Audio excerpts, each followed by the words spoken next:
Good afternoon to all our parents who have joined us today, and I thank all of you for taking time off your busy schedules to participate in today's webinar. Introducing myself, I'm Tarindi Sabargamor, the moderator for the day, and I am attached to Lyceum International Schools.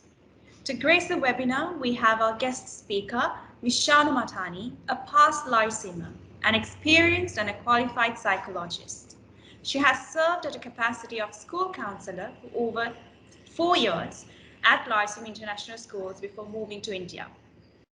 To give you a highlight for today's program, we have chosen a timely yet slightly ignored topic by a majority of Sri Lankan parents and adults when it comes to our children.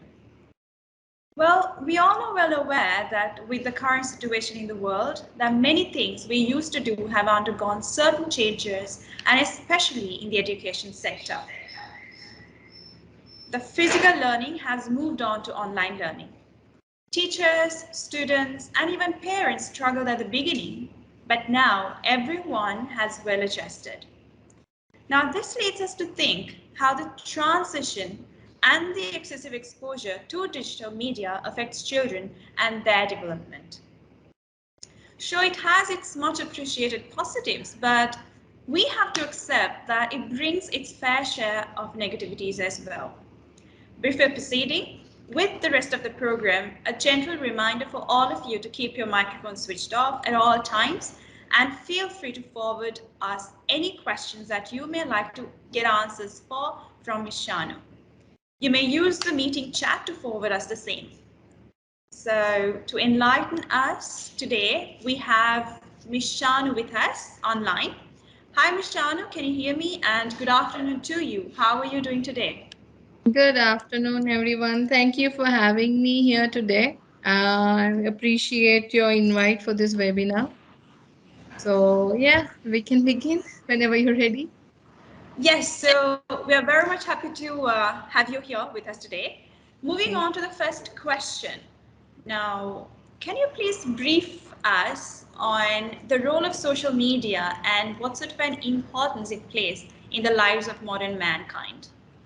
So in the first slide, Tarandi, you can see that I've shared some cartoons. So I know it looks a little animated, but the thing is, this is the reality of our world right now.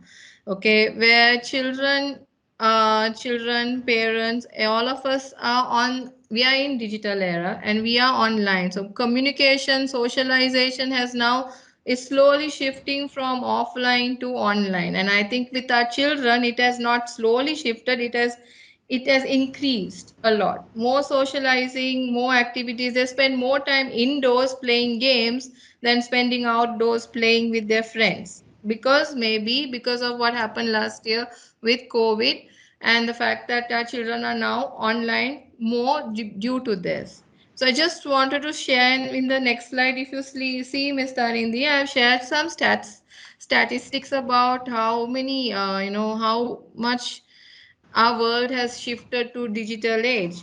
So when I did my research, I found that more than half of the population from the world are online. So we have 7 billion right now around the world.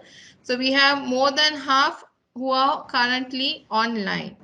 So they also said that there is a 5% increase from a year ago. Again, we are looking at how almost everything shifted from offline to online, especially in education, and in our case, even work shifted, right, Mr. Arindi, from offline, Yes, right, to right. online. So these were some of the stats there, and I'm just going to show you a bar graph again to have a better idea of how we have increased. If you look at the bar graph here, you will notice the amount of social media use is increasing. So in 2017, we only had 2.86 billion. And now look at us, 3.78 billion online. So this is somewhat an eye opener for us, I believe. And I also, want to say that, again, I feel in 2000, from 2020 to 2021, we see we see that there is a higher jump, because I feel, because of our current situation in the world, Miss Tarindi.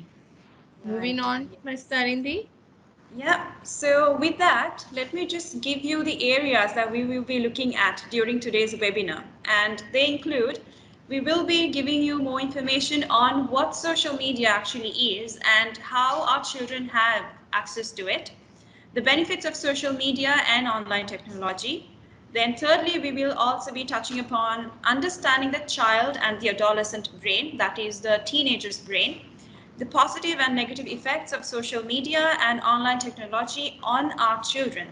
Finally, we'll also be covering how the parents can guide our children to have a tech safety usage of the technology that they are exposed to.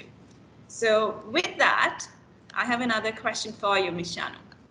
Yes, So, ma'am. a while ago, you just explained us that the usage of different platforms of social media has increased within a span of a year.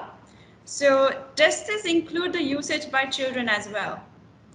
Yes, Tarini, if you look at the next slide, there's another bar graph. I know I'm a psychologist, but I have to go through a lot of statistics to, talk about this. But if you go into the next bar graph here that we have presented, in this you see that the highest number of social media users right now are between the ages of 18 to 29. And then I fall into the second category between 30 to 49, that is 78%. And so most of us who are in the most of us right now are in this particular category as well as the first category. So in this we just look at 18 to 29, right? And in this I Yeah. wanted to further find out how much, like, to answer your question, where do our children fall into this place. So we found out that one third of the children between the ages of 7 to 9 years, sorry, the 7 to 9 years, who are still at their early childhood developmental stages, who are just learning skills, they currently have social media accounts. Okay, seven Yes. to 9 year old children. And then I further found out that there's 50% of children between the ages of 10 to 12 who are now on social media. So this surprised me a little, in a sense that I knew they were online, but I knew that, because I'm working as a counselor right now, and we conduct seminars and, webinars and all, and we talk to we counsel students on these matters as well. And I work with children with a lot of issues during their adolescent years. Okay. Yeah. But now I see that there is something coming up between, grades 3, 4, 5 as well. They are now okay. I have children who come and complain, mama's not giving me a phone, and that child is what, 8 years old. Mama and papa, they don't give us phones anymore. So that was like, I thought it was, I didn't take it seriously. But right now I feel that yes, there are children out there who have their personal devices at the as young as 7 to 8 years old. Whatever, it could be a laptop or tab, but they are on social media. Moving on to the next slide, Miss Tarindi. Right. Yes. So, with that, can you also tell us like what sort of platforms do these children use the most, Ms. Shanu? So most of the social media platforms that are very common right now are what's on my slide, as well as, I mean, many of us are aware of Facebook, and many of us might, I know my generation, we are all on Facebook. Okay, but many of us are on Facebook, then Twitter, WhatsApp, Instagram. These are some of the most common online platforms where children usually are active on. Mainly children, let me say, Miss Tarindi, right now with the children that I'm working for, I find them mainly on WhatsApp, Instagram, and now we have this new thing called TikTok, right? Yeah. Exactly. Yes. Now more than, I mean, again, we more adults, I think, are on what you call WhatsApp, but most of the children that I work with are now they're on Instagram. They use it not only to, upload photographs, but they also use it to communicate with each other as well. And Yeah. TikTok is something that got famous last year, right? it's not here anymore, but we still, we still have our children online doing these particular activities here. So these are some of the common platforms. And we what I want to highlight though, Tanindi, there are in something called multiplayer games. So I don't Right. know if our parents are aware of it. I'm sure our parents are aware of it actually. So Yeah. these are some. I'm not put presented all those games here because I'm not very tech savvy, or I'm not into what children are in these particular groups. But these Right. are multiplayer games that in the where our children can sit in Sri Lanka and get online, and they can play with a complete stranger from another part of the world. And not only Yes. do they play with the individual, they interact with that individual as well.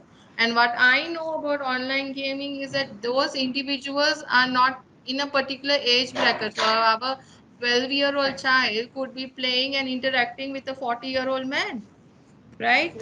So Huh. I'm unable to hear you. Don't know if it's. Shall I ask if everyone can hear us? Shh. can you guys hear me?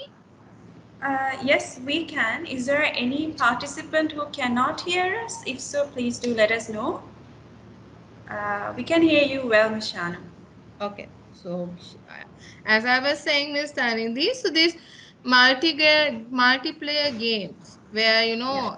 this is something that I mean a lot of, even I don't have a lot of information about it, but this is something I feel that our parents have to look into to see Right. what kind of services, what their terms and conditions are when they log into these multiplayer games online, because these are, it's not secure for our children. When your 12-year-old is playing with, we don't know who, we don't know if it's a man, a woman, we don't know how old they are. That's a little concerning from my point of view. Yeah, so that was something I wanted to highlight in today's present webinar. Right. And moving on, Miss Tanindi, we can move on to the next slide. Yeah, sure.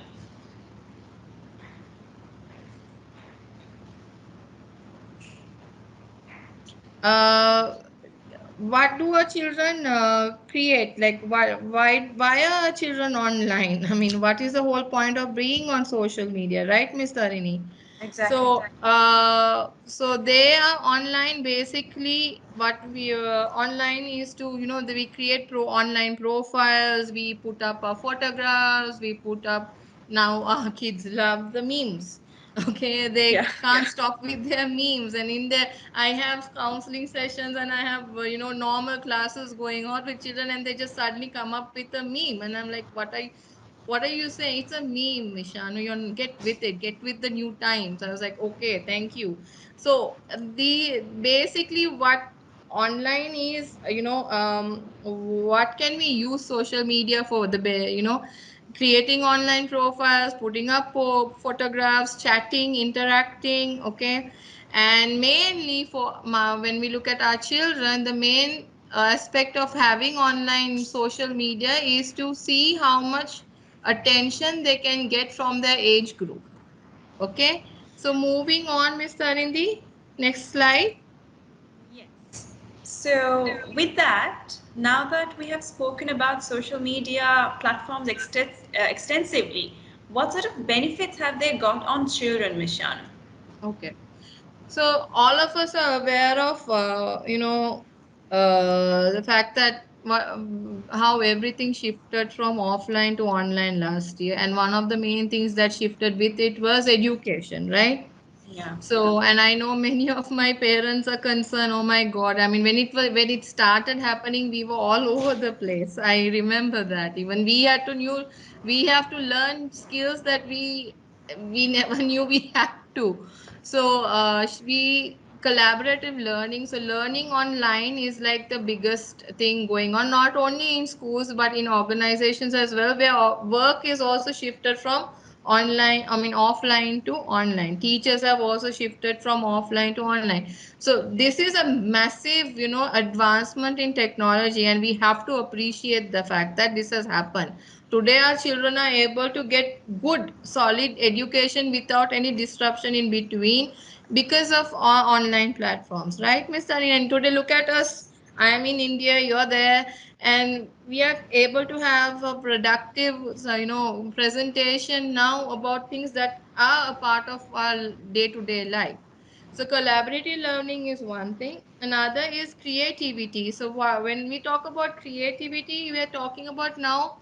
This happened. I think this is not from only when COVID started. This is basically it has been around. So now, when we were young, when we were in school, we were basically, whatever the teacher tells us and whatever our textbook tells us, we need to know that. Okay, but today in the with the children that I work with, their analyzing skills are surprising. I mean, we can't, if our teachers ever made a mistake in class while teaching us, and if we were not able to talk, communicate back with them, right? We were not able Yes. to tell them, no, miss, you're wrong. Now I hear that when I teach psychology, I am, Mishanu, are you sure? Is this the what? This does this is this what the theory actually means? So they are like fingertips away from finding out information for themselves. Even when it comes to thinking out of the box, they're able to advance more thanks to our technology. I have to Yes. appreciate that. And the last one I want to highlight is, Miss Nalini, mental health and well-being, because this is very important. If you notice today, I'm away from my family. I'm with my husband and my family here, but my family is back home, right? So, and I have family all over the world. They are spread all over the world. So today I can, just dial up and have a video call with one of my family members, my mothers, my sisters. We can have a proper discussion, my friends. And even children today, once they move out, they are away from their family. So we have always, this has given us the chance to be in touch with our loved ones. And we as human beings, we are social. We need socializing, right? We need to have people around us. So when we are alone, and we are coming into an individualistic society where people live by themselves. So it is very important to be in touch. So the amount of positive mental thinking, okay, the depression, having depression, anxiety might be a little reduced. I'm using the word might. I'll come to that later.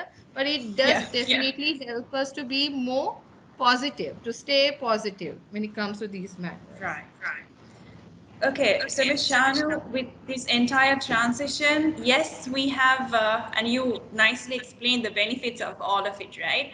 But then again, the real and the actual question still remains. So that is, does this rapid development of technology really have an impact on the development of the child? I think that's what we really need to look at, right? Yes, So, Miss Nalini, what are your yes. thoughts on that? That's a really good question here. So before we talk about the effects of what you call digital on being on social media and being online, and it affects on children, we first, as parents, we need to understand the development that our children have from childhood to adolescence. That is until they're around 20 years old. Okay. So, of course, all our parents are aware of the physical development, right? Our children grow, they grow physically, they grow tall, they put on weight, and they grow physically. That is the physical development. And the Yes. cognitive development. Now, this is using psychology, terminology, and all of that. So, I'm talking in plain English, I would say cognitive is a thinking. It's Right. different. A child what you call, who is 5 years old, and a child who is 12 years old, their thought processes are different, right? Okay, and parents will identify me when I talk about, when your little ones are, right, in between the ages of 5 to 10, they're so close to you. They say, "Mama, we love you. Mama, give me a hug. Mama, be with me." And when they become teenagers, like, don't talk to me. I don't want to see your face. I don't, leave me alone.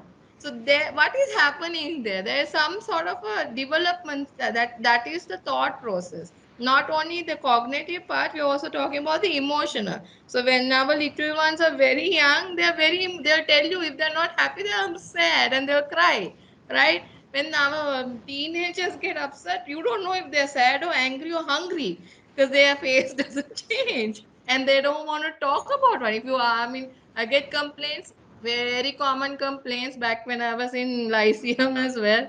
Miss Shano, how do we get them to tell us what is happening in their lives? I said, they will eventually. But if you keep telling them, how are you? What did you do? What did you study? What did you have anything happen in school? They're going to look at you and just walk away. These are teenagers. But whereas the little ones, as soon as they run out of the gate, they'll tell their mama, mama, you know what happened today? You know what happened here?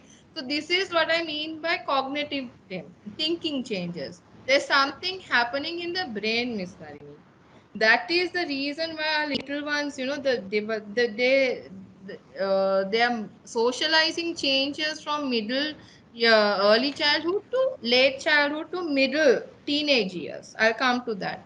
Right. And the psychological development again, when they're young, all our children want is to, I tell this to all my parents, all they want is to be with their parents, to get the attention from their parents.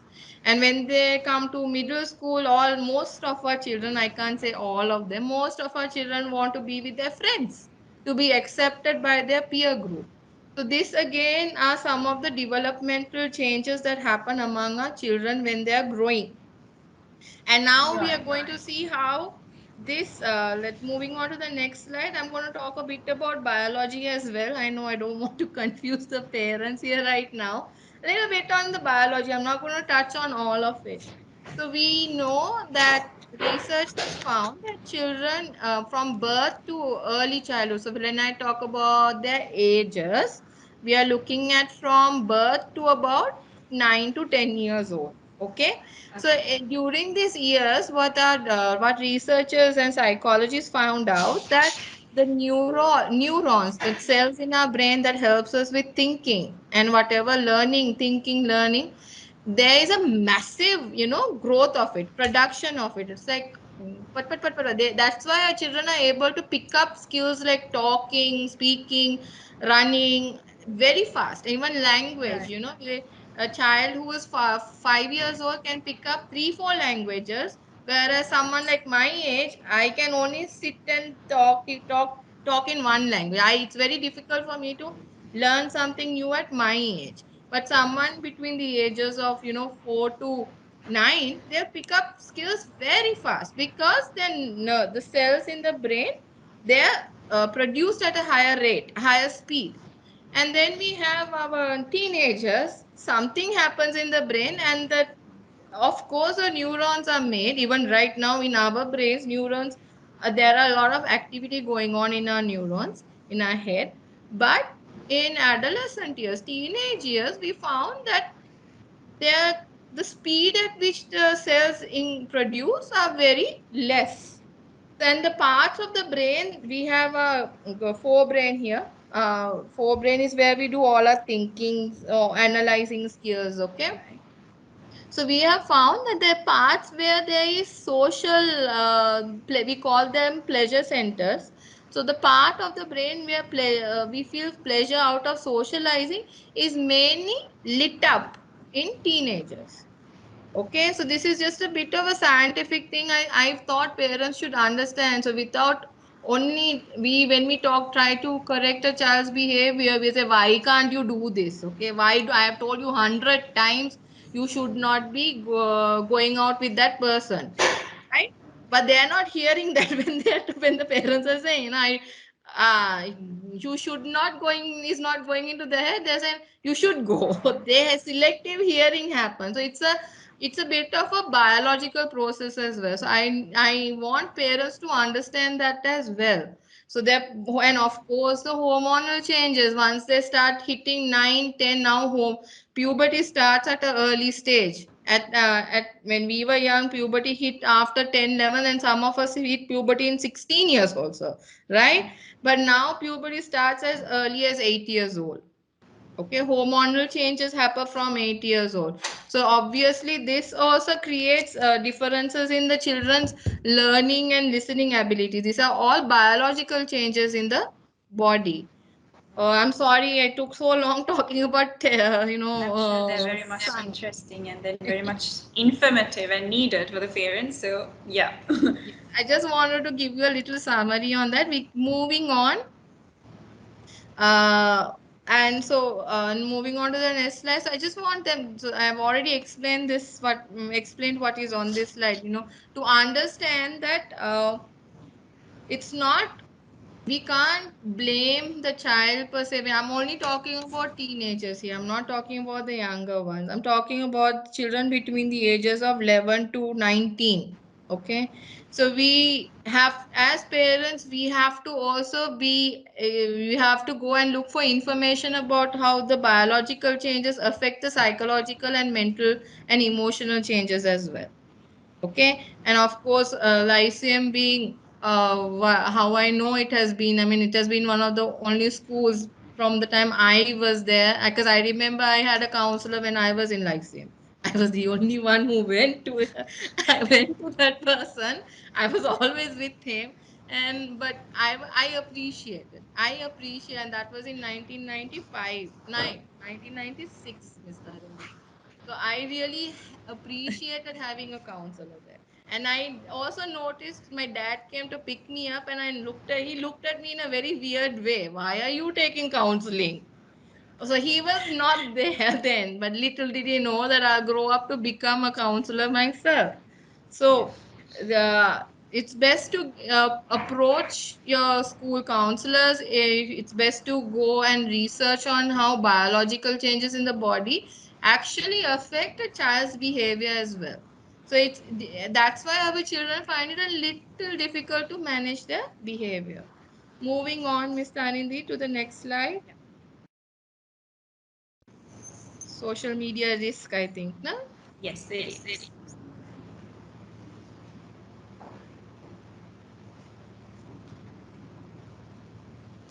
So So, you'll be yeah. yeah, sorry. Social, the risk of our children. What are the risk factors of being online? So, the biggest question from all of our parents is cyberbullying. Okay, and another big question is how can we keep control of what kind of active, what are they actually looking online for? So they are online, it's very simple to get into sites that are not required for children to go into. Okay, we are talking not only about biggest problem is, yes, a lot of my children, I'm being very frank with you. A lot of kids during their what you call puberty years, they're very curious about their sexual growth. So they go Yes. online, and they, for some reason, they feel that what they see online is a biology class on what sexual growth is, but it's not really, right? So that is Exactly. again, that affects their thinking again. So we have to be very careful. We have to monitor what our children are going through. So being exposed to so much of information without any filters, it can be drastic for a child. Not even most of, I mean, when I was young, I didn't know about the wars and all of that. Knew what was shown on TV, but today our children can just click and go and look at photographs that are not ideally suited for these young children, right? Of I'm talking about like, what's the word I'm looking for? Like images that are very, not appropriate, where they see blood and individuals who are killed. I mean, there is no filter for that as well. And another Yes. very big problem is sharing personal information with strangers, right?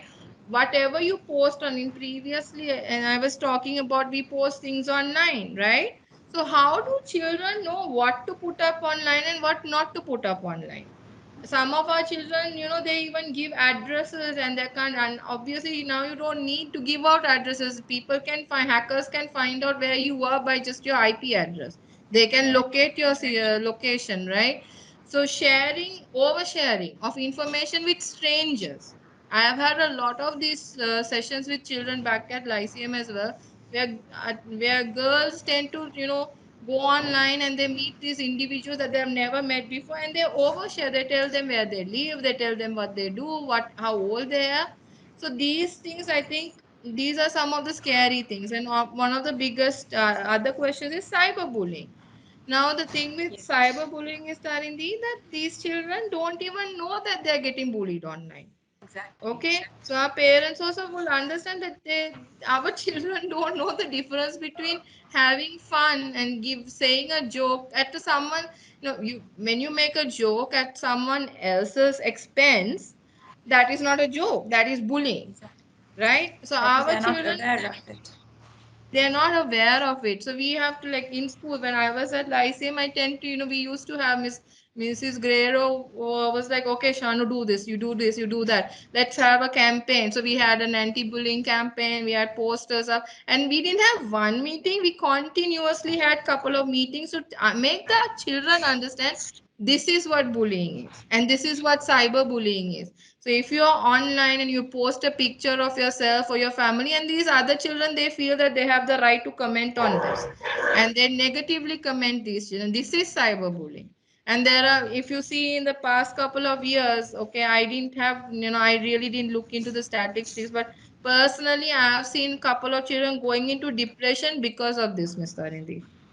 They Exactly. put, and after this TikTok business started last year, as much as some of our children have blossomed to have higher self-esteem, there are some children who are not very happy because of the comments that they're getting, not only on this particular platform, many platforms. So they are looking for positive feedback, but sadly they're not getting that positive feedback, they're getting the negative feedback. So these are some Yes. of the risks that our children face online. Right. Moving Okay, on to the Mishan. next slide, Ms. Shanti. So, with that, speaking of risks pertaining to the usage of modern technology and social media platforms, how can a parent, I think this question will be very much necessary for a parent to know. So, how can a parent know that their child is experiencing some adversities by using this technology? Probably in a case where, like you earlier mentioned, where the child does not actually disclose it to the parent. So, how would you address that? So we again, you asked me how parents can help. How can parents be informed? Uh, Exactly. so what I'm trying to say here is to our parents is obviously again to become informed parents. Just like our children are informed about everything online, we as parents should also go online, because there are a lot of platforms online, a lot of websites, a lot of links where they talk about the developmental stages. I'll say, repeat the word again, developmental changes on in children, and how digital online platforms, how they affect their development as well. So parents should also be informed about what is happening on all of these platforms that we showed to you before. And also, then first, of course, you have to be informed, right? You need to know what you're talking about. And then once you're very sure of what this site does, okay, let's take any site, any social media site. You need to go through the terms and policies. You need to go about their services. You need to see how their security, because each social platforms, they give us how they talk about their security levels as well. Okay, so Right. that we hardly ever read it, right? We just say yes and go. We don't read that long little, long thing about all the rules and regulations and everything. But they have clearly mentioned in those how secure their social media platform is. So once I feel the parents are informed about it, and of course, then you talk to your children, then you need to be very free and talk to your child about, okay, listen, you're using this site, you're using this platform, do you know that this can happen to you? Do you know that your picture, like many of my children, when they come, they said, ma'am, I deleted my photograph, it's no longer on that particular site. I said, you think just because you deleted, it's no longer there? It is not. Once you post something online, it is there forever, and the people Exactly. who don't need it are the ones who are going to take it. So you have to be very careful with what sort of information is posted online. I keep telling myself, you're like such educ, and these are children who are like really good with their studies and everything. And they said, no, no, we deleted it, Mishanu. Don't worry about it. I said, I am not worried about it. I'm worried for you because you all need to understand how severe these problems are. Right. Of course, talk to your school. Okay. Miss Talk to Shanu, your, like, this I think webinar you're is breaking one up of a the little. first steps. Yes, ma'am. Can you hear me now? Miss Shanu. Yes, you can I'm here. speak. I'll just switch my camera off and putting it on again a little. Maybe that will help a Uh, little with my sound. Can you hear me? right. Yes, can hear you. Okay, just switching the camera off for 2 minutes. I think that will help with the connection. Okay. Yeah, Yeah. that's fine. So okay. So talk to your children, get informed, attend all these webinars, presentations given by your schools, because a lot of schools are doing it. Okay, attend all of these. These will help you be informed about what is happening right now, not only in social media but in your child's life, right? Although social media Right. being one of the biggest challenges we are having right now. Okay. So, Miss Shanu, I think next question also is something very much important. To begin with, now you're a proud product of Lyceum, aren't you? So, Yes, I and am. also you had the privilege of serving your alma mater for over 4 years, you mentioned earlier. And at Lyceum, what sort of measures have we got in place to understand, protect our children, and also to help them if they need any counseling or guidance, wherever they feel that they need some sort of an reassurance or any guidance on any matter that they probably cannot tell anybody else? So, like you said, I am a product of Lyceum. I finished my O levels, A levels with Lyceum, and they went through my developmental stages. They had some hard times with me.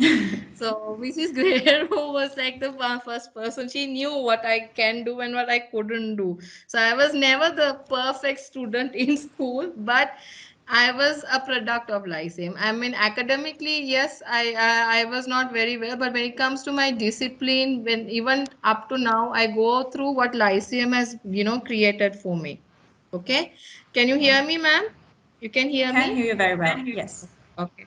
And then getting a chance to work for my school, I was like quite surprised and proud of the fact that, we were the first to have a learning support unit in school, and we were like the first to have a counseling department, because I remember the counselor from my childhood, right? So, and what was the best part is that we had policies already there. Every child who has whoever gets into a disciplinary issue, or who has a problem with not thriving in the classroom, our teachers were able to highlight this, understand what they are, and they would come, and we had a good referral system where the teachers would meet with the management, and then they would say, okay, maybe they should go to Shanu or the counselor in the school, and we would always stay connected. And it was so easy also to find out, with this particular referral system, we also found out that a lot of children had a lot of learning problems as well. So that's how our LSU, learning support unit, also became, it grew, and today's our counseling department has grown, because I still call it our. I can't get rid of that feeling. It's still like I still feel like a part of it. So the counseling department also grew, because we knew what we were doing. We had a set of policies there. So as a Yeah. counseling department at school, we used to have a lot of presentations for our children from pre-primary to grade 12. Miss Tanidhi, can you hear me? Yes, can hear you. Okay, okay. So Right. we used to have present workshops for children from pre-prime, not children. So we had from primary, I remember, and for from up to grade 11, we talk about all the developmental challenges that children face at that particular age group. And we Right. also used to hold a lot of workshops, not only for our students, for our teachers as well. So we say that counselors are important, but the first counselor that a child approaches is their parents and their teacher, They go to their teacher. So we have good workshops. We have good workshops for teachers as well, where we talk about Uh, challenges excuse faced me, by the Miss children. Shanu. Yes, yes, Your camera is switched off, so we can't see you. yeah. Yes. Sorry, sorry. Can you see me now?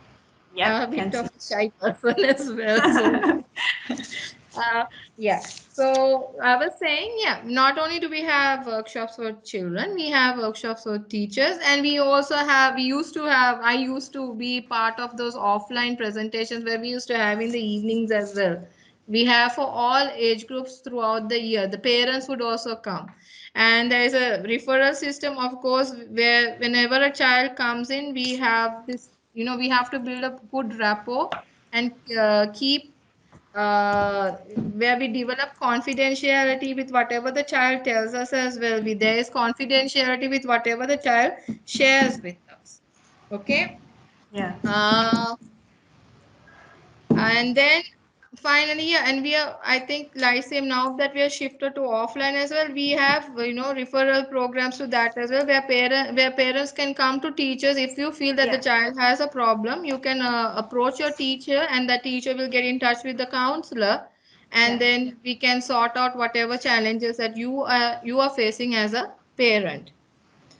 Right. So thank you so much, Ms. Shanu. Now this brings us to the 15 minutes of question and answer session. So we've already received some questions from the parents, and I would like to remind you, if you have any more questions, please feel free to drop that in the chat box so that we can get the answers from Ms. Shanu.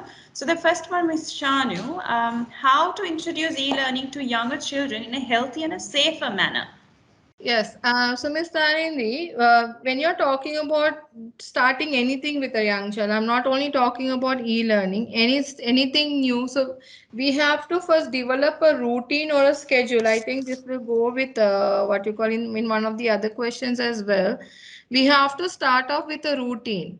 Okay, you can't suddenly introduce something to a child. It has to be in the child. Just like a child has a timetable in school, they should have a proper schedule being followed at home. So if you want to start online digital learning, access to online sites, you come up with a schedule. No, you can come up with a schedule for playtime, study time, because we do playtime and study time really well. But we can also Yeah. introduce 10 to 15 minutes online supervised.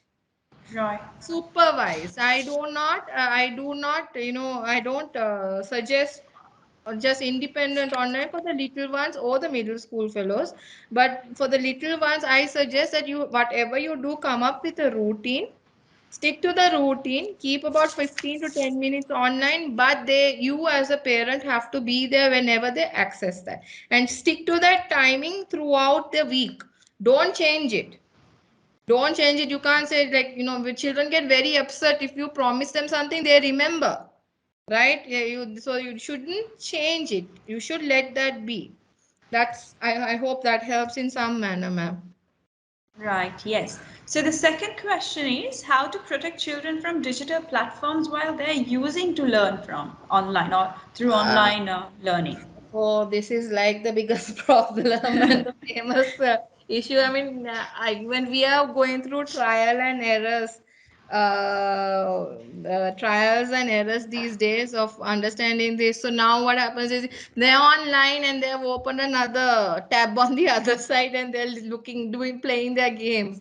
So this again, some parents may not like the answer I give them, but if your child is online, attending classes online, I suggest not to keep the desktop or the laptop or the tab in a high what you call traffic area in your house, where you're moving up and down, your the dad is moving up and down, and you can just peep in to see what is happening, because there is no other productive way that you can understand. The child needs to know that he can't uh,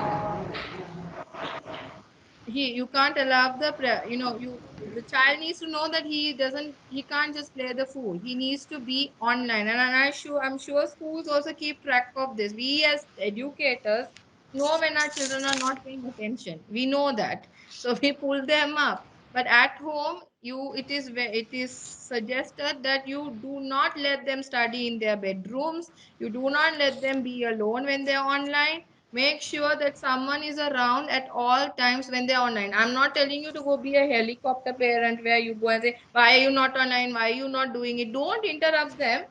They can't, just walk in front of them or walk around them just for the sake of it. They can't do anything. That's what we do in school as well. Yeah, yeah.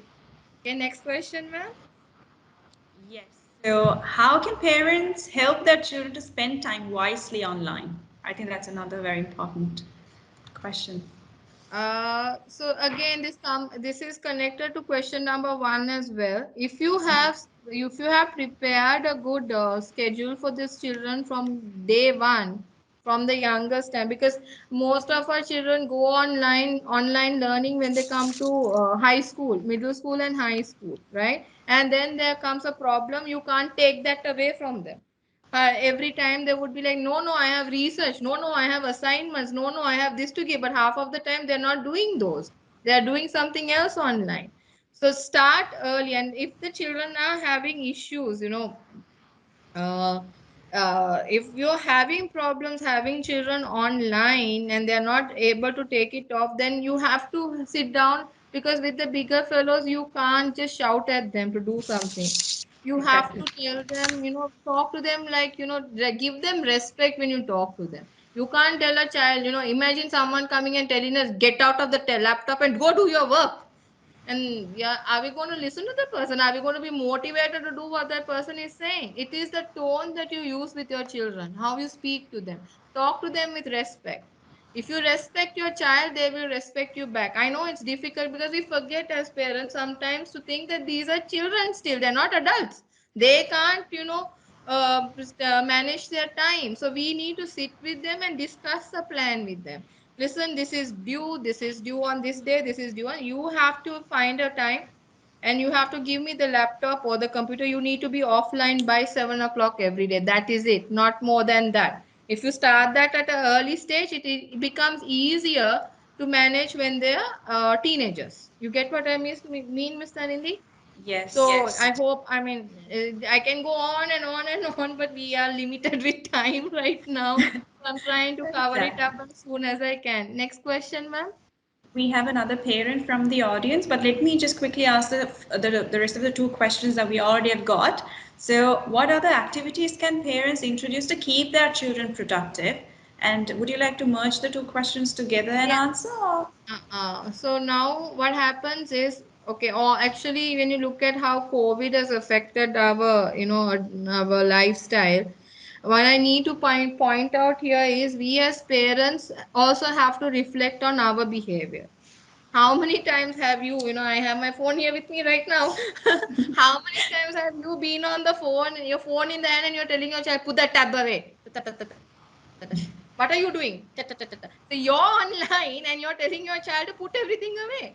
And the child will put it aside for 2 minutes. And the moment you walk out of the room with your phone and your laptop, they're back online again, because they know that my mom and my dad they're busy online. I know I can get away with it. And I think online you see these reels that are going on. Okay, so parents, what you call, they threaten children. If you're not going to be online, I'm going to throw your laptop away. And then children are fine. If I'm not online, you give me something to do then. Who is going to interact with me? Because when we are in school, when children are in school, we have classes going on, we have sports going on, we have a lot of things going on, right? So they are always busy doing something. But at home, if they're not allowed to go out to play, they're not allowed to socialize, they're not in the classroom anymore. Who are they going to interact with? Children need attention.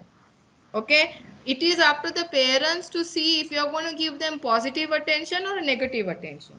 So most of us are so bad. Listen, you go eat what is in the kitchen. I have this report that I have to send by midnight. So then they pick it up.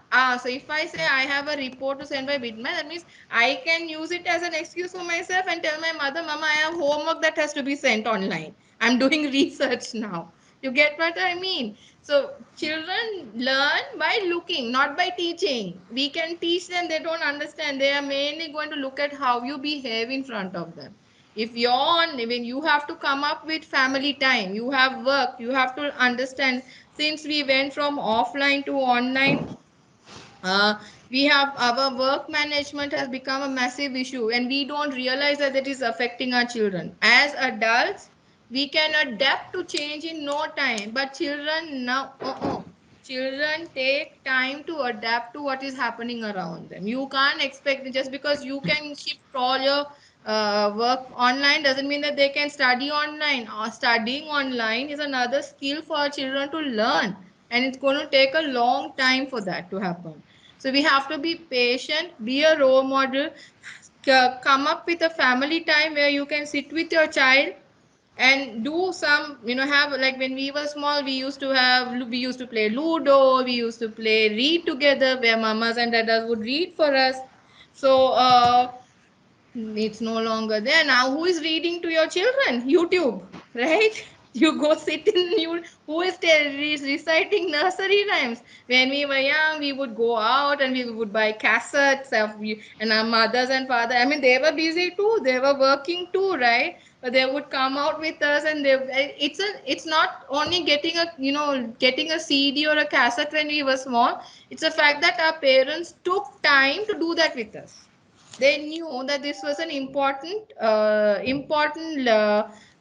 this was important for us. So we also as parents need to understand that although you are at home 24/7, how much of that attention is to your child and how much of that attention is for your work.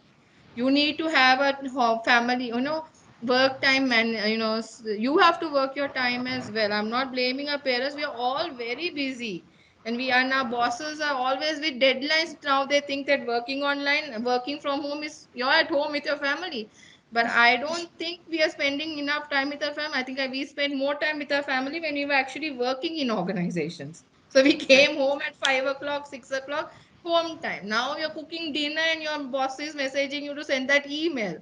So, and we drop it then and there. So this is what children are learning. So instead of having this, why not come up with a plan, a routine that you have family time and the only attention that you give is for your child, Miss Tarindi.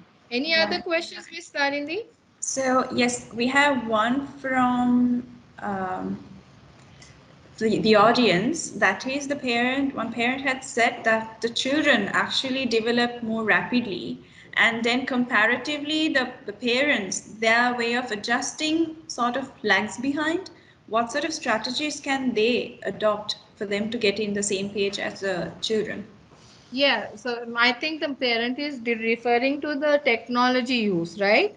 Technology use is what I think. Of course, today even I do half of the time my children are helping me do a PowerPoint presentation because they can come up with their own. They have things that they come up with. Just 2 days ago, I was having this lesson online, and this was with a grade 4 and 5 class, and they said, Miss Shanu, did you know that now you don't have to do Google Docs? There's another app that you can do this. And I'm like, what? Really?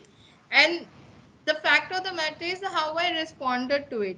When they told me this, I did say, I fine, another thing for me to learn. I was like, really, there's another app. Maybe I should go and look at it.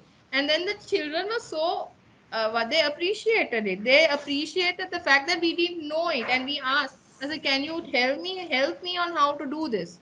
I'm also going to download this app now. Guide me. Half of these things that I have done today online and offline, whatever, it's I have to tell you, it's because I listen to my students. They help me a lot. So to be again, I go back to what we discussed earlier in the webinar. Parents feel that you are behind your child when it comes to technology.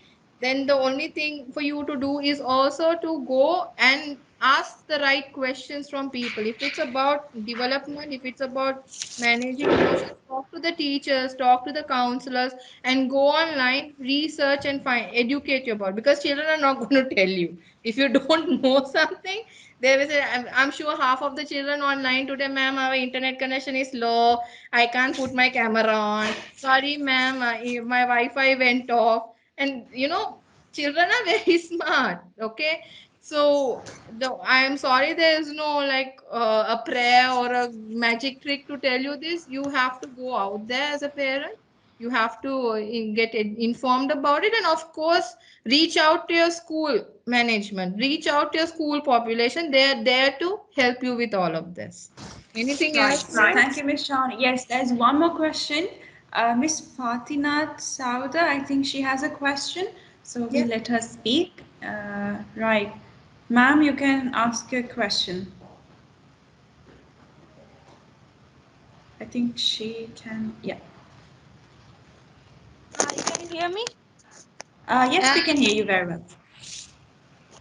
Sorry, I can't hear. Just a moment, please. Okay. Can you hear me now? Yes, we can hear you. Hi. Good evening, Miss Tarindi. Good evening, Shanu, and all of who are in this meeting right now. I'm from Maldives, and I just I wanted to share. Ed, sorry, my connection is really poor. I just wanted to add to some of things that Miss Shanu has said. They're really true what she has said, everything. Now I just wanted to share some experiences we have in Maldives. I'll just take only a very few minutes. One is there are cases in Maldives where child grooming through internet has happened, and young girls have been taken to places, and there have been like rape, kidnaps, and sort of things like that. That is purely through social media, online media. And there are cases where what she has explained through gaming, PUBG, playing PUBG, and whole of them, and all these things. Many families have broken, like adults, even they have infected, and then it will ultimately affect the child, right? So things have happened like this. Um, and in addition to that, students' learning has like decreased, I would say, due to this COVID and online classes and all, because there are certain things that cannot be done in online classes, which needs to be physical presence is needed.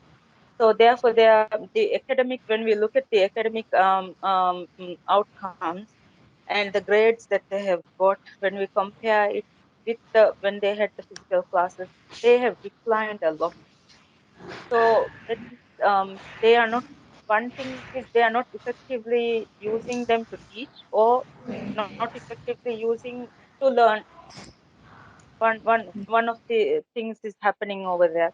So this as Ms. Shanu has said, we as parents need to learn first about what this is before we go and like expose our kids into this.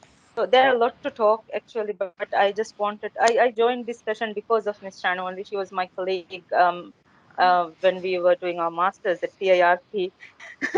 So I just want, and this affects me a lot because my son, who is 16-year-old now in grade 10, is going to sit in the O levels next in the mid of the year next year, and he plays PUBG a lot. He plays PUBG a lot during his leisure time, during his screen time. He plays PUBG, and now I have limited the time, and I have managed the time, and it is seen, it is reflected in the grades he got this term. Just the term ended today itself. I got the results, and it's a very positive result. So if we as parents can manage their screen time effectively, it will help us as well as it will help them to balance their emotional and social life as well. So that's it. Thank you for the opportunity. It was nice hearing from you all, like a very informative session. and is looking forward for the next session as well. Thank you. Thank you so much, Maya, for all your valuable inputs, I would say. So now, any more questions by any chance from the parents? All right, so I think this leads us to the end of a very informative session. Okay, I think there is one. Yes, I think you can speak, Patronate. Hello, good Yeah, evening. good evening, ma'am. Um, I have a small question. My second is a 6-year-old daughter, and ever since she's small, she's been like into looking into this video. I mean, she like grew up in the era where she was into looking into these videos and things like that.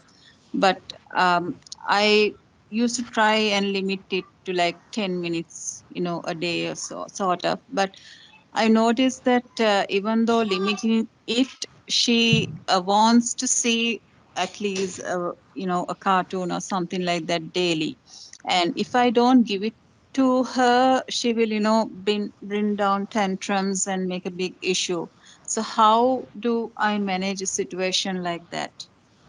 Ma'am, I completely understand what you're trying to say, but the thing is now, if this little one, she's 6, you said, right? She's 6 years old. Yes. Yeah, so if she has been, she's been growing up with online videos and clips, it's going to be a little harder for you to take it away from now. So what I'm going to say next might really, it might make you feel a little weird or something, but I'll let you know anyway. This is a problem. They get addicted if they have been given online, if they have been going through this from a very young age. It's going to be very difficult to stop it now, but now she is still 6 years old, so you still have time to manage the situation. So what I suggest is, when you have a schedule, I think I spoke about having a schedule, na, right, ma'am? Sit with her, make a schedule with her. Okay, darling, your first. This is what you're going to do at this from this. This is, don't give a time, huh? Just give activities to do. Okay, this time you have school online. Next you have reading time. Then you have board gate time. Then you have cycling time. And this is your screen time. Now comes the screen time part. Others she'll do pat. She'll do everything. And when it comes, because she wants to go to the screen, the moment she comes to screen time, and if she is not able to keep track of it, and if she goes beyond her time limit, 10 minutes, so they're not going to be very happy. But you're the parent here. She is not the parent. You are the parent. So you can tell her no. Yes, she will have tantrums. Yes, she will get into problems. But after some, don't give in to that, ma'am. Do not give in to that. If you don't, 2 3 days she'll have tantrums, and after that she'll know that mama is not going to listen and do this for me. She knows, if she, and the most likely she's going to do a tantrum when you're busy, when you're in a meeting, or when you're in the kitchen or something, like when you're doing something busy, she'll come and have a tantrum. So you have to plan the time where she's online. Make sure that you can give her that attention when she's online. And the moment she is not able to give it back to you, you say, no doing, I am the mother here, you're the child, you listen to me. You have to be very direct. If we are afraid of their tantrums, na, then things would get a little more difficult later on with you. This is, she's still 6 years old. We can still help her out with this. Also, talk to the school counselor in your school as well. I'm sure she'll give you more details on how this can be done. She will give you a behavior management plan as well. So approach your counselor, and they'll definitely help you to help you on how to manage the situation a little better. I hope I answered your question, ma'am. Yes, Miss Shanu, thank you very much. No problem, ma'am. Right, so this leads us to the end of a very informative session, and I just want to remind you that we at Lyceum, we're taking every measure to help and assist and protect all our students in every possible way. So thank you, Ms. Shanu, once again for your valuable insights, and my dear parents, thank you once more again for taking time off your busy schedules to attend this webinar. And we sincerely hope that it was it was of a very much of a great use to you, and stay safe and have a pleasant evening. Thank you, everyone. Thank you again. Take care. Take care. Bye-bye. Bye.